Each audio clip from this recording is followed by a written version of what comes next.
Alright guys, still alive, don't worry. I've been getting a lot of messages on Instagram and YouTube asking where I'm at. I know it's been 2 months since my last video and about a month before that video as well. So as I've already explained to you, I've been very busy, and as you can see, I'm now in a shed, not my front garage of my house. So still got a lot of organising to do, but these racks were cheap as Skytech, 200 kilos per shelf, cost $1,000 for all of them. It's an absolute bargain in comparison to Bunnings and stuff. But today's video is based on my first engine service after this rebuild. So I've done 2,000 Ks since I rebuilt this engine, and basically had a trailer strapped onto it straight away. So all it's been doing is towing around furniture, tip runs, everything. So I've been attacking this garden like crazy because everything's been overgrown. It was just an old holiday home, so as you can imagine, it was neglected. I've had to dig up the lawn for the soap wells to get sucked. Had to clear all the gutters because they were full of trees and blocked up. This is the organised side of my shed. Well, not even that, just the toolbox, but how good does that look? Obviously I've already been putting things on the bench, but I'm just absolutely in love with this corner. Kerry knows it, she sends me photos of me sitting there trying to work out where I wanted to hang my pegboard stuff, but yeah, I'm just in love with it. I've also got a new computer now, and I found my hard drive with all my footage on. So the reason that I hadn't posted any engine build videos was because when we were packing the house up, I packed the hard drive up with all of my footage on the rebuild. So basically I lost it and I couldn't find it for ages. But now that we've gone through and started sorting out the house, stumbled across the hard drive again. So today is just going to be a quick video. I'm hoping to not find too much wrong with this engine oil. Obviously you're going to have some brass and stuff, like some fine material in the oil, because you always get that after, you know, bedding in bearings and stuff like that, but I don't want to find any major things in there. So I'm just going to show you guys. I'm going to catch a bit of oil in a clear container, and then I'm going to pull this filter out and pull the material off and open it up and just have a look at what's inside the filter. So I'm hoping that nothing too drastic is inside old Disco Stu, but it hasn't missed a beat. It's been driving mint. The only thing I did do, which you will see a video on, is, where is it? It's inside. I'm pulling that turbo off. So I misaligned the turbo actuator only by a B-stick. So in 6th gear it goes into limp mode on me. Limp mode. What am I saying? On me, and I can't set cruise control because once the boost drops down and the revs are real low, it sort of goes into a negative boost pressure by like 0.0 psi, 0.05 psi. So instead of trying to align the turbo, like pull the turbo off and set it all up, I've just bought another one. It's a Borg Warner, it's Australian company turbo. Just bought that. I'm going to install that on this engine instead. And then I'm going to get this other turbo set up properly, but I don't have the tooling to, basically my whole measurement and alignment scenario should have worked. I don't understand why it didn't. Yeah, you live and you learn. So if you've seen my other video, don't just take it with a grain of salt, see what's involved in a cartridge replacement, but maybe look into how you set it up a bit more specifically than how I described it in that video, because it didn't end up working out too well for me. But let's get to it. I've already sort of done a how-to video on engine oil changes, guys, so if you're interested in a detailed one, go look that up. I'll drop the link above. But I always drain the sump first, and then once the sump's finished draining, I come up top and I crack the oil filter housing so that the oil can drain back in to the sump. And then that way I physically know that this filter's been drained, so I don't make a mess when I pull it out if there's still oil in there. It's just one thing I learned real quick because I filled that valley up like the first time I serviced this. So just my little tip for you guys if you want to try and keep your engine a little bit cleaner in there during your service.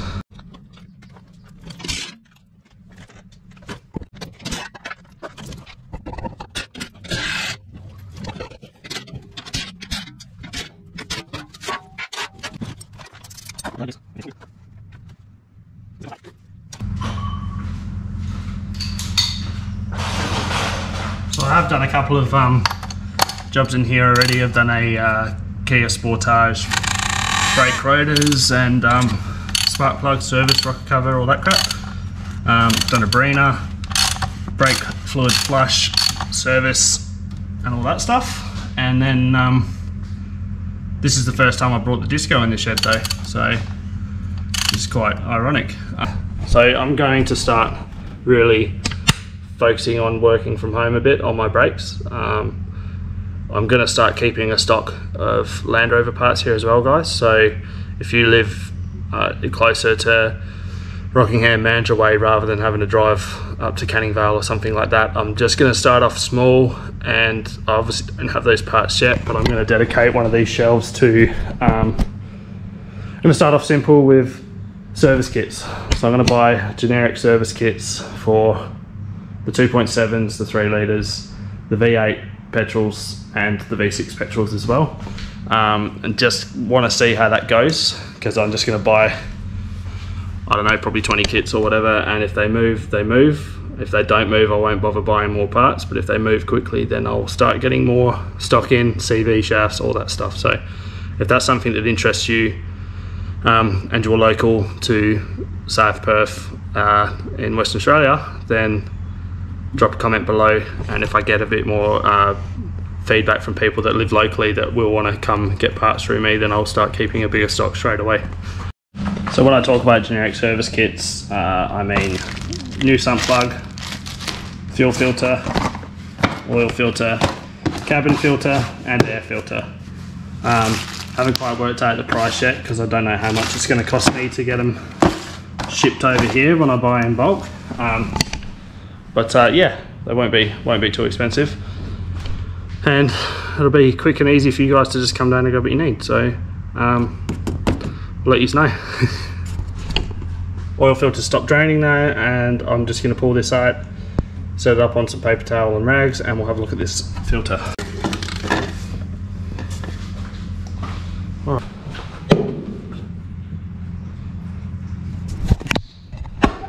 I'm going to try not to spill oil on my new bench. I've wanted this bench for about 10 years. And I went out and bought 3 of them.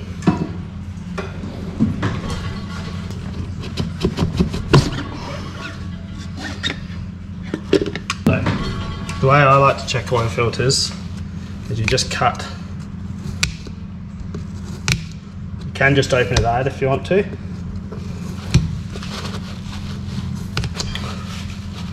But you can really spread the material out if you just cut it. So I'm going to do that the whole way around, and then I'll peel it open for you. Alright, so when we do engine failures up north, you've got to cut the filter open, investigate what's inside the filter to see which has failed. I'm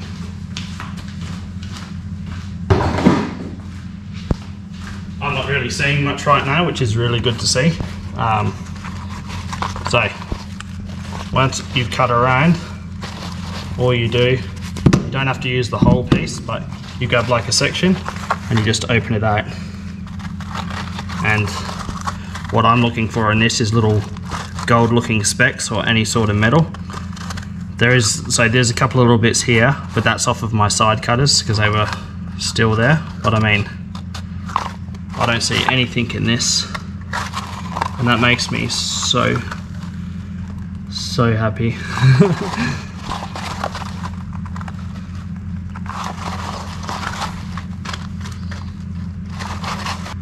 Not gonna lie, I was really nervous that I was gonna find some sort of large amounts of brass and stuff in here.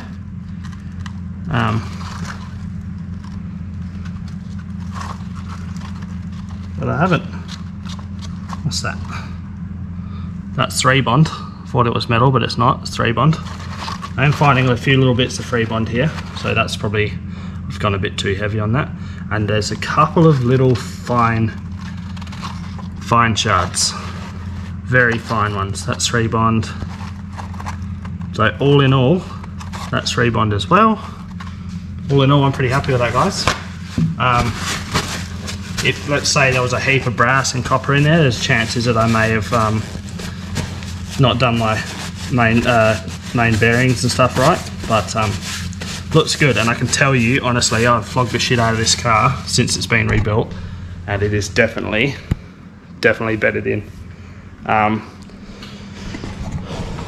Awesome. So just going to put the oil back in, my Penrite oil obviously, and within, or not this brake because I've run out of time, next brake will be turbo, and that's probably gonna, you're probably gonna watch my soul get consumed again with another awkward job, which I didn't need to do.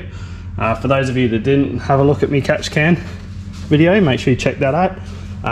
Also, whenever you do oil changes, it's the best time to make sure that your catch can's not full. So I've got a little bit there. And then if it's full with these ones, you've got to unscrew the base and pour it out, but I'm going to use my brake sucky tool for that. Now, upcoming videos, you're going to see part 3 of the engine rebuild. Probably going to work on that straight after I finish this video. And then I've just bought limiting straps for my fronts because the spacers are pushing my CVs down too much when I'm forward driving, and my CV angles are through the roof, and I'm blowing CVs way more than I should do. So I've got limiting straps going on this. I will give you guys a bit of a rundown on that and why I've done it, and why independent suspension's important to not go too far in your CV angles and stuff like that. So if you're interested in that, that's probably going to be after part 3 of the engine rebuild. And I'm going to start trying to get a video out every 5 to 6 days. If not, it'll be once a week. But I'm just going to try, and I need to be a lot stricter with my posting, especially for your guys' sake, because I think it's been frustrating for a few people tackling some engine rebuilds at the moment that have been hitting me up on Instagram saying, why haven't you finished your videos? So I apologise to everyone, but obviously to me, my own personal life got more important than YouTube for a while, especially considering I just do this as a hobby, not as a career, just because I want to try and help people. But I'm so happy living here, guys. So, and we've finally settled in a bit. Kerry's loving it, and you will definitely start seeing me again on YouTube. So I'll catch you on the next one.